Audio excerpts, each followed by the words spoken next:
terms of the full swing here, if we look at the top here, a lot of good numbers, and especially that shoulder turn. That's what we were working on, is trying to get you to use your shoulders as much as you can on the way back.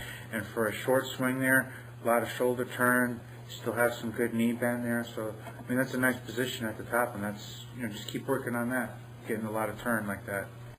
Having an open stance is good. I think that's probably a little too open. To have your stance that open, this would be the kind of shot if you had to hit a flop shot and you had to get it way in the air and you're hitting it over a bunker where you had to get a lot of height. But on a normal chip like that, I don't think you need your stance that open, because you're adding a lot of loft to the club, and I think it's just a little bit harder to make solid contact. The more you open your stance up, the riskier it becomes a little bit. The other thing I'd say with your stance here, this looks much better. I like how you're pretty well straight pointed at it on these chips. You also want to kind of lean a little bit on the left. So yeah, you want to have your weight on the left foot a little bit there. It's going to help you to hit down on it and catch the ball, not hit behind it. So the goal of standing on the front foot and really leaning that way is to make sure that you're kind of hitting down on and hitting the ball first.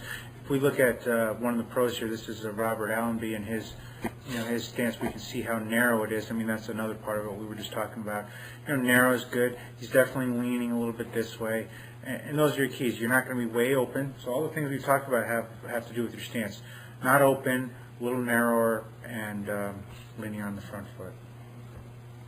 And as you go further and further back, like we were talking about, how far you bring the club back equates to a distance. So, I'm just saying, maybe when you bring it back to here, it's 30 yards. When you bring it back to the red, it's 40 yards, and then the green is 55 yards. Whatever it may be, that's just a good thing to know, is how far, when you bring the club back each time, how far will the ball go, and that's how you're going to determine distances.